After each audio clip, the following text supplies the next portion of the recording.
Good morning dear students. तो आज हम लोग यहाँ पे मैथमेटिक्स का चैप्टर 1 क्लास 10th के लिए उसका एक्सरसाइज 1 का एक्सप्लेनेशन विद सॉल्यूशन हम लोग यहाँ पे देखने वाले हैं। तो एक्सरसाइज को स्टार्ट करने से पहले मैं आपको एक्सप्लेन कर देता हूँ पूरी एक्सरसाइज के फंडामेंटल्स क्या हैं, इस एक्सरसाइज में क्या क्या कंसेप्ट यूज होने वाले हैं, वो सारी चीजें हम लोग यहाँ पे पहले पढ़ लेते हैं और फिर हम इसके सम्स को सॉल्व कर लेंगे। और ये जो मैं पढ़ा रहा हूँ आपको लेटेस्ट सिलेबस के अकॉर्डिंग पढ़ा रहा हूँ। तो सबसे पहले हम लोग जान लेते हैं प्राइम नंबर्स क्या होते हैं। तो देखिए सबसे पहले आप लोग जान लेंगे प्राइम नंबर्स क्या होते हैं। प्राइम नंबर्स वो नंबर्स होते हैं जिनके केवल और केवल दो फैक्टर्स होते हैं।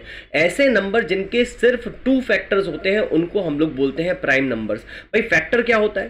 फैक्टर वो नंबर होता है जो दूसरे नंबर को कंप्लीटली डिवाइड करे। फॉर एग्जांपल जैसे 8 है, तो अगर हम बात करें 8 को, तो 2 8 को कंप्लीटली डिवाइड करता है, मतलब रिमाइंडर नहीं छोड़ता। तो 2 कहलाता है हमारे पास 8 का फैक्टर। तो 2 is a factor of 8, right.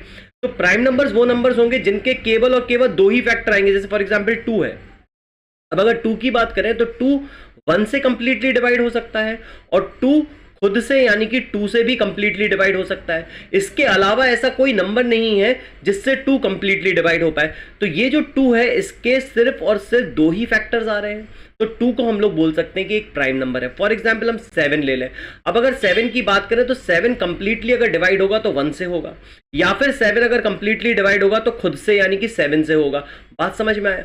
तो 1 और 7 से 7 कंप्लीटली डिवाइड हो रहा है और बाकी कोई ऐसा नंबर नहीं मिलेगा जिससे 7 को आप कंप्लीटली डिवाइड कर पाओ। तो 7 के भी कितने फैक्टर्स आ गए? 2 ही फैक्टर्स आए। तो हमारे पास 7 is also a prime number. तो प्राइम नंबर वो हो गए जो हमारे पास में जिनके केवल 2 ही फैक्टर होते हैं। The numbers which have only 2 factors are called as prime numbers। और वो 2 फैक्टर में एक होगा 1 और दूसरा होगा वो खुद। बात समझ में आए? अब अगर हमें बात करूं आपसे, एक चीज हमारे पास जो इंपॉर्टेंट है यहां पे नोट करने वाली, वो ये है कि क्या 1 प्राइम नंबर है? तो भाई याद रखने वाली बात है कि 1 प्राइम नंबर नहीं होता। क्यों नहीं होता? क्योंकि 1 के अगर मैं फैक्टर्स निकालने की बात करूं तो 1 का सिर्फ और सिर्फ एक ही फैक्टर आएगा, वो खुद। इसके अलावा 1 को आप दोबारा 1 कंसिडर नहीं कर सकते क्योंकि यहां पे तो एक ही नंबर हुआ ना 1। तो 1 का सिर्फ और सिर्फ एक फैक्टर आता है, इसलिए 1 को हम लोग प्राइम नंबर नहीं बोलते क्योंकि उसके पास 2 फैक्टर्स नहीं है। बात समझ में? अब आ जाते हैं कॉम्पोजिट नंबर पे। भाई कॉम्पोजिट नंबर वो होते हैं जिसके 2 से ज्यादा फैक्टर्स होते हैं। यदि कोई भी ऐसा नंबर है जिसके 2 से ज्यादा फैक्टर्स निकल के आ रहे हैं, मतलब वो ऐसे 2 से ज्यादा ऐसे नंबर्स हैं जो उसको कंप्लीटली डिवाइड कर सकते हैं, तो वो नंबर हमारे पास में कॉम्पोजिट होगा। अब इसको ऐसे भी समझा जा सकता है कि भाई जो प्राइम नहीं है वो कॉम्पोजिट है। बात समझ में आया? जैसे अगर मैं बात करूं प्राइम नंबर्स की तो मैं लिख लेता हूं यहां पे 2 3 5 7 11 13 17 एंड सो ऑन, राइट। अब अगर मैं 2 और 3 के बीच में देखूं तो कोई नंबर ही नहीं आ रहा। 3 और 5 के बीच में एक नंबर आ रहा है 4। तो देखें भाई 4 क्या कॉम्पोजिट नंबर है? तो 4 को अगर मैं डिवाइड करना चाहूं तो मैं कंप्लीटली 1 से डिवाइड कर सकता हूं। 4 को हम लोग 2 से भी कंप्लीटली डिवाइड कर सकते हैं क्योंकि 2 भी 4 का फैक्टर है और 4 को 4 से तो कंप्लीटली डिवाइड किया ही जा सकता है। तो देखिए यहां पे इसके 2 से ज्यादा फैक्टर्स निकल के आ गए, इसके यहां पे 3 फैक्टर्स निकल के आ गए। तो हमारे पास में इसके 2 से ज्यादा फैक्टर होगा, इसलिए क्या कहलाएगा? कॉम्पोजिट नंबर कहलाएगा। बात समझ में आई? अच्छा एक चीज और, क्योंकि 1 के 2 फैक्टर भी नहीं होते और 2 से ज्यादा फैक्टर भी नहीं होते, इसलिए 1 को कॉम्पोजिट नंबर भी नहीं कहा जाएगा। अब बात करते हैं 5 और 7 के बीच के नंबर की, तो वो है 6। अब देखते हैं 6 कॉम्पोजिट नंबर है। भाई 6 को अगर डिवाइड करें तो 2 से डिवाइड हो सकता है, 6 को डिवाइड करें तो 6 1 से भी कंप्लीटली डिवाइड हो सकता है, 6 3 से भी कंप्लीटली डिवाइड हो सकता है और 6 से भी कंप्लीटली डिवाइड हो सकता है। तो बेटा यहां पे भी हमारे पास में 6 के कितने फैक्टर्स निकल के आ गए? 2 से ज्यादा। तो ये भी हमारे पास में क्या कहलाएगा? Composite number. इसी तरह से 7 के बाद आने वाला 8 भी कॉम्पोजिट नंबर होगा, 9 भी कॉम्पोजिट नंबर होगा, 10 भी कॉम्पोजिट नंबर होगा क्योंकि इनके 2 से ज्यादा फैक्टर्स सामने निकल कर आएंगे। बात समझ में आई? तो कॉम्पोजिट नंबर वो है जिनके 2 से ज्यादा फैक्टर्स होते हैं और प्राइम नंबर्स वो हैं जिसके 2 ही फैक्टर्स होते हैं, जिसके सिर्फ और सिर्फ 2 ही फैक्टर्स होते हैं। बात समझ में आई? चलिए आगे बढ़ते हैं। अब आ जाते हैं फंडामेंटल थ्योरम और अरिथमेटिक पे। अब फंडामेंटल थ्योरम ऑफ अरिथमेटिक क्या बताती? फंडामेंटल थ्योरम ऑफ अरिथमेटिक बताती है कि अगर कोई कॉम्पोजिट नंबर होगा, यदि कोई कॉम्पोजिट नंबर होगा तो उसको उसके प्राइम फैक्टर्स के प्रोडक्ट के फॉर्म में लिखा जा सकता है। मतलब हर कॉम्पोजिट नंबर को प्राइम नंबर्स के प्रोडक्ट के फॉर्म में लिखा जा सकता है और जो वो प्राइम फैक्टराइजेशन निकल के आएगी, मतलब जो प्राइम फैक्टर्स का प्रोडक्ट निकल के आए, मतलब जो प्राइम फैक्टर्स का जो ऑर्डर, जो हम कह सकते हैं कि जो प्राइम फैक्टर्स निकल के आएंगे, जो प्राइम्स निकल के आएंगे, जिनका प्रोडक्ट करके वो नंबर हमको मिल रहा है, वो यूनिक होगा। बात समझ में आई? और भले ही उनका ऑर्डर आगे पीछे हो जाए बट वो जो प्राइम फैक्टराइजेशन निकल के आएगी वो यूनिक होगी। फॉर एग्जाम्पल मैं यहाँ पे ले लेता हूँ एक नंबर 24। अब मान लीजिए मैंने ये नंबर ले लिया 24, अब 24 के अगर हम प्राइम फैक्टर्स निकालें तो आई थिंक ये तो सभी बच्चों को आता होगा कि 24 के प्राइम फैक्टर्स कैसे निकाले जाते हैं। अब देखिए 24 के अगर प्राइम फैक्टर्स निकालो तो इसको 2 से डिवाइड करते तो यहाँ पे कितना आएगा, ये 12 आ जाएगा। फिर मैंने इसको 2 से डिवाइड किया तो कितना आ गया, 6 आ गया। अब 2 से डिवाइड करेंगे तो कितना आएगा, 3 आएगा। 3 से ये चला जाएगा तो कितना आएगा, 1 आएगा। यानी कि जो 24 के प्राइम फैक्टर्स आ गए वो आ गए 2 इंटू 2 इंटू 2 इंटू 3। अब ये इसकी प्राइम फैक्टराइजेशन निकल के आ गई। किसकी प्राइम फैक्टराइजेशन है बेटा, ये 24 की। अब इस 24 की प्राइम फैक्टराइजेशन है जो कि है 3 बार 2 का प्रोडक्ट और 1 बार 3 का प्रोडक्ट करके ही 24 मिलेगा। तो ये जो प्राइम फैक्टराइजेशन निकल के आई, जिनका प्रोडक्ट करके ये 24 हमको मिल रहा है, वो यूनिक है। आप और कोई प्राइम फैक्टर्स ऐसे नहीं निकाल सकते जिनका प्रोडक्ट करके 24 मिल जाए। वो फिर या तो प्राइम नंबर्स नहीं होंगे, और अगर प्राइम नंबर्स है तो फिर इसके अलावा नहीं हो सकते कोई और। तो प्राइम नंबर्स यही रहेंगे 2, 2, 2 एंड 3, इनका ही प्रोडक्ट करके आपको 24 मिलेगा। तो ये जो प्राइम फैक्टराइजेशन निकल के आई ये यूनिक रहेगी। और तीसरी बात कि इनका ऑर्डर चेंज किया जा सकता है बट प्राइम नंबर्स चेंज नहीं होंगे। मतलब हमारे पास में इसको 3 इंटू 2 इंटू 2 इंटू 2 लिखा जा सकता है, या फिर इसको लिखा जा सकता है 2 इंटू 3 इंटू 3 इंटू 2 इंटू 2। तो इस तरीके से आप इसके ऑर्डर को चेंज कर सकते हो बट प्राइम फैक्टराइजेशन सेम रहेगी। बात समझ में आया? तो हमारे पास में जो फंडामेंटल थ्योरम ऑफ अरिथमेटिक है वो क्या बताती है कि every composite number can be expressed as a product of primes and this factorisation is unique apart from the order in which the prime factor occur. मतलब हमारे पास में ये यूनिक प्राइम फैक्टराइजेशन आएगी और हर नंबर को, हर कॉम्पोजिट नंबर को आप प्राइम फैक्टर्स के प्रोडक्ट के फॉर्म में लिख सकते हो और जो प्राइम फैक्टराइजेशन होगी वो यूनिक होगी, भले ही उसका ऑर्डर आप चेंज कर लो। यहां तक बात क्लियर है? चलिए आगे बढ़ते हैं। अब आ जाते हैं एक एग्जाम्पल पे जो कि इसी कंसेप्ट पे बेस्ड है, मतलब जो हमारे पास में कॉम्पोजिट नंबर्स के कॉन्सेप्ट पे बेस्ड है। अब यहां पे ये कहता है कि consider a number 4 raise to the power n। अब हमें कंसिडर करना है number 4 raise to the power n, है ना, where n is a natural number, जहां पे n क्या है, एक नेचुरल नंबर है। Check whether there is any value of n for which this 4 raise to the power n ends with the digit 0। अब देखिए कोई भी नंबर अगर डिजिट 0 में एंड करेगा तो वो कैसा नंबर होगा, जैसे 10 होगा, 20 होगा, 30 होगा, 240 होगा, या कुछ भी होगा जिसके एंड में 0 आएगा। अब हमको पता है जिस नंबर के एंड में 0 आता है उसकी प्राइम फैक्टराइजेशन में 5 जरूर आता है कि नहीं आता?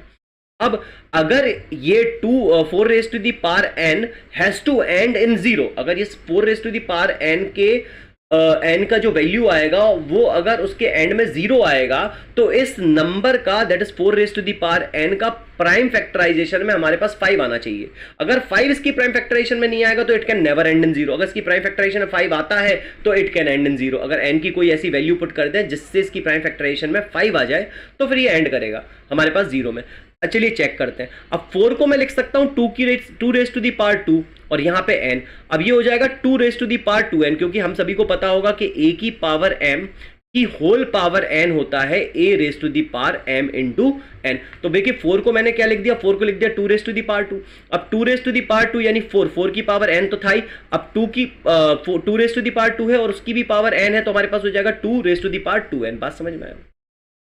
अब 4 raise to the power n की जो प्राइम फैक्टराइजेशन आई बेटा, वो हमारे पास में क्या प्राइम फैक्टराइजेशन की बात करें तो ये आएगी 2 into 2 into 2 into 2 and so on up to 2n times, right.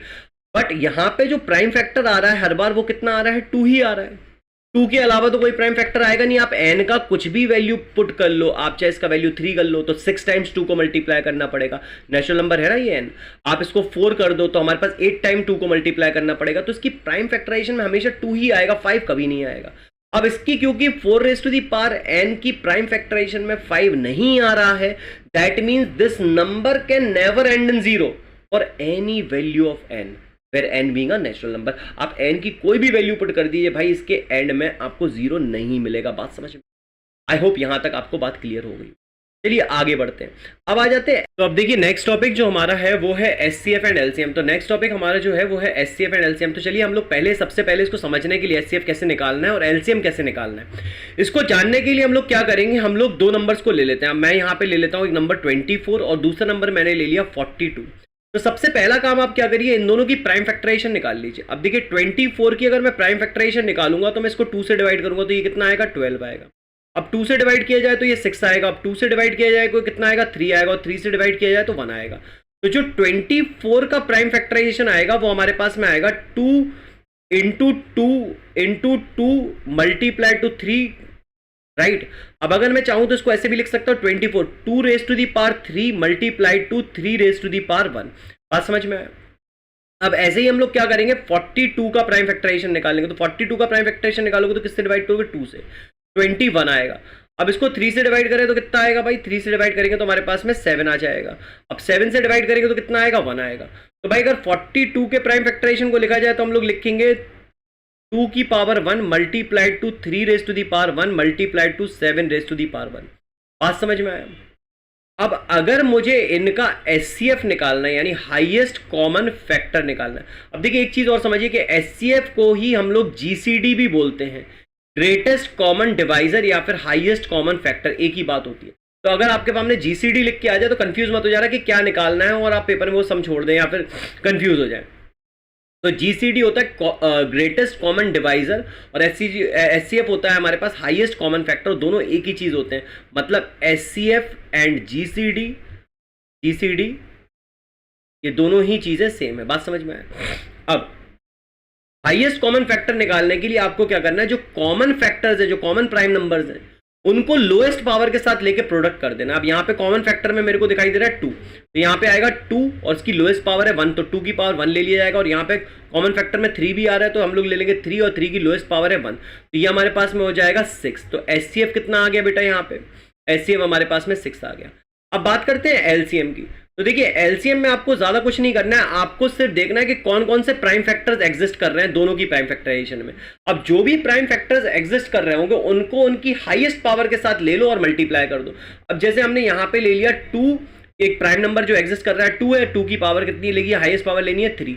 और यहाँ पे अगला प्राइम नंबर जो एग्जिस्ट कर रहा है उसकी प्राइम फैक्टराइजेशन में वो है 3 और 3 की हाईएस्ट पावर कितनी है 1। और अगला प्राइम नंबर जो एग्जिस्ट कर रहा है बेटा यहाँ पे वो है 7 और 7 की हाईएस्ट पावर कितनी है 1। अब 2 की पावर 3 कितना हो जाएगा बेटा, हमारे पास 8 हो जाएगा। 8 मल्टीप्लाइड टू 3 मल्टीप्लाइड टू 7। अब बेटा 8 इंटू 3 करेंगे तो आ जाएगा 24 और मल्टीप्लाइड टू 7 ये आ जाएगा हमारे पास में 160। बात समझ में आया। तो ये आ गया एलसीएम। अब एचसीएफ एंड एलसीएम, तो एलसीएम आ गया 168, एचसीएफ आ गया हमारे पास 6। बात समझ में आया। तो एचसीएफ निकालने के लिए आपको कॉमन प्राइम फैक्टर्स लेने पड़ेंगे विद देयर लोएस्ट पावर, और एलसीएम निकालने के लिए आपको सारे प्राइम फैक्टर्स को लेना है जो जो एग्जिस्ट कर रहे हैं but with their highest power, उनको प्रोडक्ट करते हैं, तो आपके पास में एलसीएम आ जाएगा। यहां तक बात क्लियर है। अब आ जाते हैं इस रूल पे। एक रूल होता है हमारे पास में जो बताता है कि एचसीएफ और एलसीएम का जो प्रोडक्ट होता है, मतलब एचसीएफ इंटू एलसीएम अगर किया जाए तो एचसीएफ और एलसीएम का जो प्रोडक्ट होता है वो प्रोडक्ट ऑफ नंबर्स के बराबर होता है। किसके बराबर होता है, प्रोडक्ट ऑफ नंबर्स। बट यहां पे एक चीज याद रखने वाली है कि ये जो रूल है वो बेटा सिर्फ 2 नंबर्स के लिए ही एप्लीकेबल है। मतलब अगर आपके पास में कोई 2 नंबर्स का आप एचसीएफ फाइंड करते हैं और 2 नंबर्स का आप एलसीएम फाइंड करते हैं तो एचसीएफ एंड एलसीएम का जो प्रोडक्ट होगा वो प्रोडक्ट ऑफ नंबर्स के बराबर आएगा। अगर आप 2 से ज्यादा नंबर्स ले लेते हो ये रूल नहीं लगेगा। मतलब अगर 3 नंबर है या 4 नंबर है तो एचसीएफ इंटू एलसीएम निकालें आप 3 नंबर का और प्रोडक्ट ऑफ नंबर्स के बराबर पुट करें तो नहीं आएगा। बात समझ में आया। अब यहाँ पे देखिए फॉर एग्जांपल मैंने यहाँ पे 2 नंबर ले लिया, अपने पास में ले लिया 24 एंड 42 फॉर एग्जांपल। अब 24 और 42 का जो एचसीएफ आया था हमारे पास में वो कितना आया था, 6 आया था। और इनका जो एलसीएम आया था हमारे पास में वो कितना आया था बेटा, वो हमारे पास में आया था 168। अब हम लोग निकालते हैं यहाँ पे एचसीएफ इंटू एलसीएम, मतलब एचसीएफ और एलसीएम का प्रोडक्ट करें तो हमारे पास में ये कितना आ जाएगा 6 इंटू 168 जो कि आएगा हमारे पास में 1008, राइट। और अगर हम बात करें यहाँ पे प्रोडक्ट ऑफ नंबर्स की तो 24 इंटू 42 ये हमारे पास में क्या आ जाएगा, ये आ जाएगा प्रोडक्ट ऑफ नंबर्स। तो प्रोडक्ट ऑफ नंबर्स हमारे पास में कितना आ रहा है, वो भी हमारे पास में 108 आ रहा है। तो देखिए एचसीएफ इंटू एलसीएम हमारे पास प्रोडक्ट ऑफ नंबर्स के बराबर आ रहा है। तो HCF into LCM product of numbers के बराबर होता है फॉर 2 नंबर्स। अगर 2 नंबर्स हैं तो HCF into LCM product of number. चलिए अब एक्सरसाइज की ओर बढ़ जाते हैं। और एक्सरसाइज में जो पहला क्वेश्चन है वो है express each number as the product of its prime factors. तो यहाँ पे कुछ नहीं करना है भाई, आपको प्राइम फैक्टराइजेशन निकालनी है। आप इसकी प्राइम फैक्टराइजेशन निकाल दीजिए। 140 की प्राइम फैक्टराइजेशन कैसे निकालोगे, इसको 2 से डिवाइड करोगे तो कितना आएगा 70। इसको भी 2 से डिवाइड किया जा सकता है तो बेटा हमारे पास में आ जाएगा 35। फिर इसको 5 से डिवाइड कर दिए कितना आ जाएगा 7। 7 से डिवाइड कर दिए 1 आ जाएगा। तो बेसिकली 140 का अगर हम लोग प्राइम फैक्टराइजेशन लिखे तो कितना आ जाएगा 2 की पावर 2 मल्टीप्लाइड टू 5 की पावर 1 मल्टीप्लाइड टू 7 की पावर 1। तो ये आ गया हमारे पास 140 का prime factorisation. Is it clear? बाकी नंबर्स का आई होप आप लोग प्राइम फैक्टराइजेशन निकाल लेंगे because it is quite easy, तो ये आप लोग खुद कर लेना। अगले क्वेश्चन की ओर बढ़ते हैं। तो हमारे पास लिखा हुआ है find the LCM and HCF of the following pairs of integer and verify that LCM into SCF is equal to product of numbers। तो देखिए जैसे हमारे पास में ये नंबर है 26 और ये वाला नंबर है हमारे पास 91। अब बेटा सबसे पहले तो आप लोग क्या करोगे, 26 और 91 का प्राइम फैक्टराइजेशन कर लोगे। तो हमारे पास 26 को हम लोग डिवाइड करेंगे 2 से तो कितना आएगा 13, और 13 से डिवाइड करेंगे तो कितना आएगा 1। तो बेटा हमारे पास जो 26 का प्राइम फैक्टराइजेशन आया वो कितना आया, वो आया 2 इंटू 13, मतलब 2 की पावर 1 मल्टीप्लाइड टू 13 की पावर 1। अब 91 का अगर प्राइम फैक्टर्स निकाले तो इसको डिवाइड कर सकते हैं हम लोग 13 से। तो 13 से ये जाएगा 7 टाइम्स और 7 से ये जाएगा 1 टाइम। तो अगर मैं 91 का प्राइम फैक्टराइजेशन निकालूं तो ये आ जाएगा 7 की पावर 1 मल्टीप्लाइड टू 13 की पावर 1। अब बेटा अगर हम लोग इसकी एचसीएफ को निकालें, एचसीएफ की बात करें तो इसका एचसीएफ कितना आएगा भाई, इनके बीच में जो कॉमन फैक्टर है वो 13 है, तो 13 को ले लिया जाएगा विद इट्स लोएस्ट पावर, वो 1 है। तो हमारे पास में जो एचसीएफ आया वो कितना आ गया 13 आ गया। अगर मैं बात करूं एलसीएम की, तो एलसीएम को लिए हमको क्या करना पड़ेगा, all the existing factors with their highest power. तो यहाँ पे एग्जिस्टिंग फैक्टर में 2 एक फैक्टर है जो एग्जिस्ट कर रहा है, तो हमारे पास 2 इसकी पावर 1 मल्टीप्लाइड टू 7 भी एग्जिस्ट कर रहा है, 7 की हाईएस्ट पावर कितनी है 1, और 13 की हाईएस्ट पावर कितनी है 1। तो हमारे पास में 2 into 7 that is 14 multiplied to 13। बात समझ में आया? तो 14 मल्टीप्लाइड टू 13 कितना हो जाएगा भाई, 14 इंटू 30, ये हमारे पास में कितना आ गया 182। तो ये हमारे पास में क्या हो गया, इन दोनों का एलसीएम आ गया। अब हमको क्या करना है सेकंड पार्ट में, verify LCM into HCF is equal to product of number. तो हम लोग क्या करेंगे, एलसीएम इनटू एचसीएफ निकालेंगे बेटा। तो एलसीएम इनटू एचसीएफ हमारे पास में कितना आएगा, ये आएगा 182 मल्टीप्लाइड टू 13। अब 182 मल्टीप्लाइड टू 13 कितना आएगा, 182 मल्टीप्लाइड टू 13, ये हमारे पास में आ गया आपका 2360। अब अगर हम बात करें प्रोडक्ट ऑफ नंबर्स की, तो प्रोडक्ट ऑफ नंबर्स में हमारे पास नंबर्स क्या क्या है, वो हमारे पास में 26 और दूसरा नंबर है 91। इसको भी अगर आप प्रोडक्ट करेंगे तो कितना आएगा 2366। तो प्रोडक्ट ऑफ नंबर हमारे पास में एलसीएम इनटू एचसीएफ के बराबर आ रहा है, तो यहाँ पे ये वेरीफाई भी हो गया। आई होप इसके बाकी के 2 पार्ट्स आप लोग खुद कर लेंगे, राइट। चलिए आगे बढ़ते हैं। अब आगे हमारे पास में find the LCM and the HCF of the following integers by applying the prime factorisation method. तो हमारे पास में जैसे पहला पार्ट ले लेता हूँ मैं इसका, तो यहाँ पे हमारे पास में 12, 15 और 21, इसके हमको एचसीएफ और एलसीएम निकालना है। और कौन सा मेथड यूज करना है, प्राइम फैक्टराइजेशन मेथड। तो सबसे पहला काम क्या होगा भाई कि इसके प्राइम फैक्टर्स निकाल लो। तो हमारे पास में सबसे पहले हम लोग 12 के प्राइम फैक्टर्स निकालेंगे। तो इसको 2 से डिवाइड करिए कितना आएगा 6, अगर इसको 2 से डिवाइड किया जाएगा तो कितना आएगा 3 से डिवाइड किया जाएगा तो कितना आएगा 1। तो बेटा हमारे पास में 12 now can be written as 2 की power 2 multiplied to 3 raise to the power 1। अब अगला जो नंबर है वो है 15। अब 15 के प्राइम फैक्टर्स निकाले तो उसको 3 से डिवाइड करें कितना आएगा 5 से डिवाइड करें तो कितना आएगा 1। अब 15 को हम लोग लिख सकते हैं 3 की power 3 multiplied to 5 raise to the power 1। अब अगला जो नंबर है हमारे पास वो है 21। 21 को अगर हम डिवाइड करें किससे, 3 से, तो हमारे पास कितना आएगा 7, और 7 से डिवाइड करें तो आएगा 1। बेटा हमारे पास में जो 21 है वो हमारे पास में आ जाएगा 3 की power 1 multiplied to 7 raise to the power 1। अब बेटा अगर मैं बात करूं इसके एचसीएफ की, अब हमको क्या निकालना है इसका एचसीएफ। तो एचसीएफ के लिए हमें तीनों में जो कॉमन फैक्टर होगा वो देखना है भाई, तीनों में जो प्राइम नंबर कॉमन है वो देखना है और उसकी लोएस्ट पावर के साथ मल्टीप्लाई करना। अब यहाँ पे 2 में कॉमन नहीं चलेगा, तीनों में कॉमन होना चाहिए, तभी हाईएस्ट कॉमन फैक्टर आएगा, तभी तो वो ऐसा नंबर आएगा जो तीनों को डिवाइड करेगा। तो यहाँ पर बेटा हमारे पास तीनों में जो कॉमन फैक्टर है वो 3, और यहाँ पे इसकी लोएस्ट पावर, एचसीएफ में लोएस्ट पावर ली जाती है, तो इसकी लोएस्ट पावर कितनी है 1। तो हमारे पास में 3 क्या हो जाएगा, इसका एचसीएफ हो जाएगा। बाकी अगर बात करें एलसीएम की, तो एलसीएम में all the existing prime factors with their highest power. तो यहाँ पे जो प्राइम फैक्टर एग्जिस्ट कर रहा है वो है 2 की हाईएस्ट पावर कितनी है 2 मल्टीप्लाइड टू 3 भी एग्जिस्ट कर रहा है, 3 की हाईएस्ट पावर कितनी है, 3 की हाईएस्ट पावर है 1। अब 5 भी प्राइम फैक्टर जो एग्जिस्ट कर रहा है, 5 की पावर कितनी ली जाएगी 1, और 7 की पावर कितनी ली जाएगी 1। बात समझ में। अब 4 3 जा कितना होता है, 4 3 जा कितना होता है 12 5 जा कितना होता है 60 मल्टीप्लाइड टू 7। तो ये हमारे पास में 7 6 जा कितना होता है 42 420। तो हमारे पास में कितना आ गया एलसीएम 420 आ गया। बात समझ में आ गई।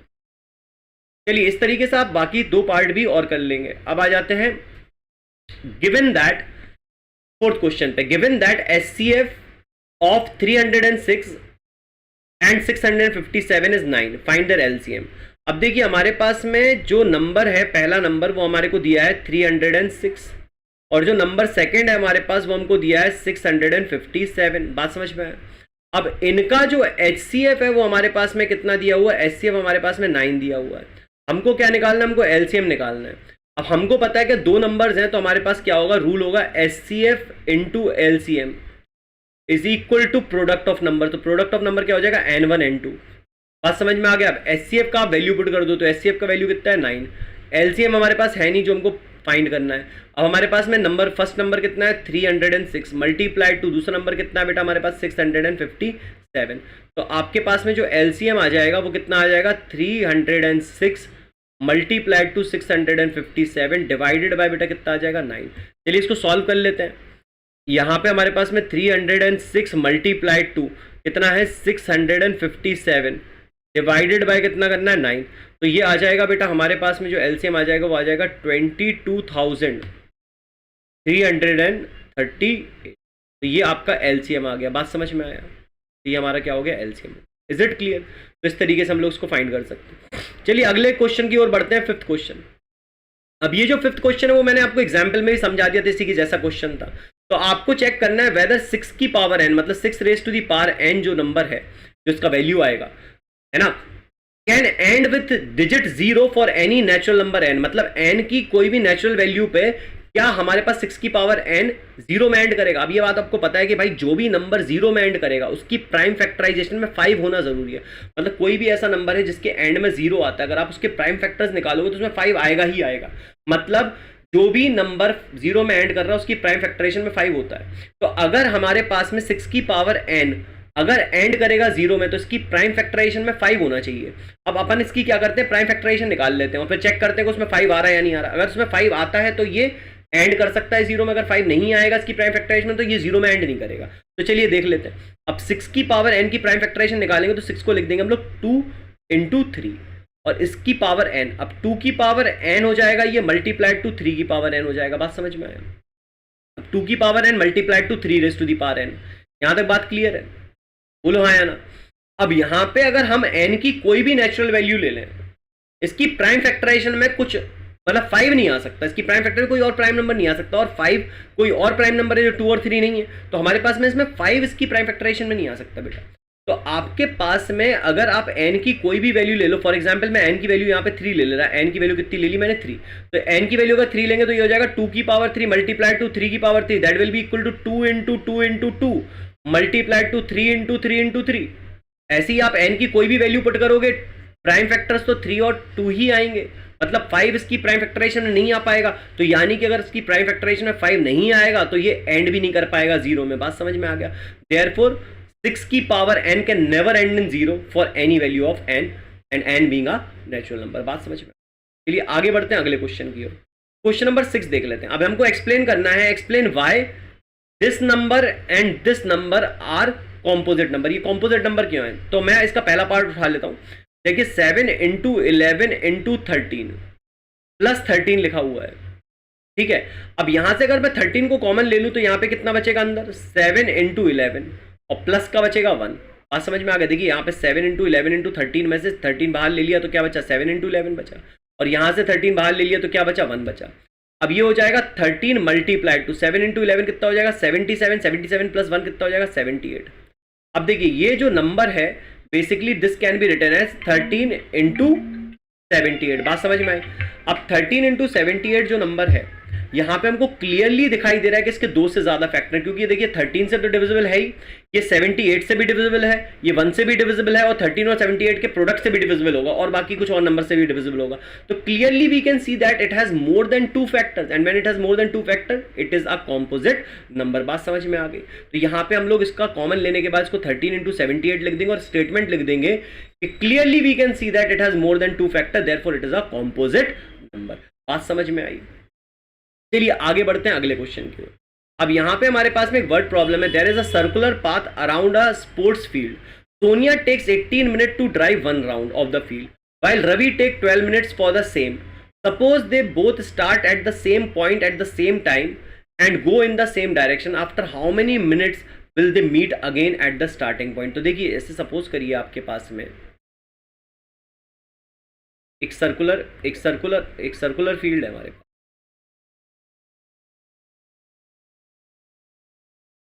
यहाँ पे हमारे पास में क्या है, एक सर्कुलर फील्ड है। मान लीजिए हमारे पास में ये एक सर्कुलर फील्ड है। अब ये हमारे पास मान लीजिए एक सर्कुलर फील्ड है, ठीक है। अब ये सर्कुलर फील्ड में क्या होता है कि भाई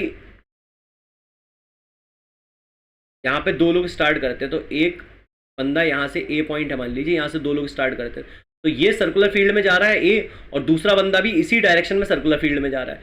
एक आता है हर 12 मिनट के बाद, यहाँ पे इसी पॉइंट पे वो 12 मिनट के बाद सर्कल लगा के आता है। मतलब जो रवि है उसको 12 मिनट लगते हैं, रवि को 12 मिनट लगते हैं, तो रवि पूरा राउंड लगाने के बाद 12 मिनट के बाद में फिर से हमारे पास ए पे आ जाएगा।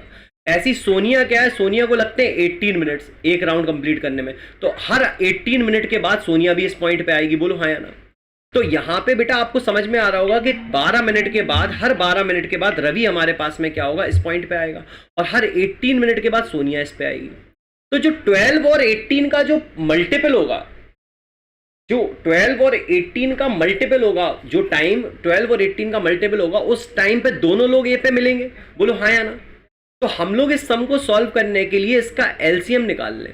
तो एलसीएम यानी कि least common multiple, least common multiple 12 और 18 का अगर आपने निकाल लिया तो आपके पास में वो टाइम आ जाएगा जो कि जिस टाइम पे सोनिया और रवि दोनों ही ए पे होंगे, क्योंकि हर 12-12 मिनट की ड्यूरेशन पे रवि आएगा और हर 18-18 मिनट के ड्यूरेशन पे सोनिया आएगी ए पे। और जो दोनों का कॉमन मल्टीपल होगा 12 का और 18 का, उस कॉमन मल्टीपल पे दोनों लोग वहां पे आएंगे। बात समझ में आई। तो लेट अस सॉल्व दिस। हम लोग 12 और 18 का अगर एलसीएम निकाले तो आपको इस तरीके से भी एलसीएम निकालना आता होगा कि 12 और 18 को साथ में लिख लो और इसके बाद इनके फैक्टर्स निकालते चलो। तो जैसे 2 से डिवाइड किया तो यहाँ पे कितना आएगा 6, और ये कितना हो जाएगा 9। फिर 2 से डिवाइड किया तो ये आ जाएगा बेटा हमारे पास में 3, और 9 डिवाइड नहीं हो सकता, इसको एज इट इज कॉपी कर देंगे। फिर 3 से डिवाइड करेंगे, ये 1 आएगा, और यहाँ पे हमारे पास 3 आएगा, और अब इसको फिर से 3 से डिवाइड करेंगे तो ये 1 आ जाएगा और ये 1 आ जाएगा। तो बेटा हमारे पास में ये एलसीएम कितना आ जाएगा, यहाँ पे एलसीएम आ जाएगा 2 multiplied to 2 multiplied to 3 multiplied to 3। तो ये कितना हो गया बेटा हमारे पास में 4 इंटू 9, 9 4 का कितना होता है 36। अब 36 मिनट के बाद में, 36 मिनट के बाद में रवि भी ए पॉइंट पे मिलेगा और सोनिया भी ए पॉइंट पे मिलेगी। सोनिया 2 राउंड लगा के एक पॉइंट पे मिलेगी और रवि 3 राउंड लगा के हमारे पास में ए पॉइंट पे मिलेगा। Is it clear? I hope आप लोग को ये लेक्चर समझ में आया होगा, और अगर आपको ये लेक्चर समझ में आया है तो प्लीज आप इस चैनल को सब्सक्राइब करें और बेल आइकन को हिट करें, और जिससे कि आपको सेकंड वीडियो लेक्चर जो कि मैं एक्सरसाइज 2 का डालूंगा विद कंप्लीट एक्सप्लेनेशन, वो आपको मिल पाए। तो प्लीज़ इस चैनल को सब्सक्राइब करें और प्लीज़ लाइक को ज़रूर हिट करें, इससे मोटिवेशन मिलता है बच्चों, और आप लोग इसी तरह से पढ़ते रहें, मैं आपको पूरे बोर्ड के लिए तैयार करूंगा। Right, thank you so much.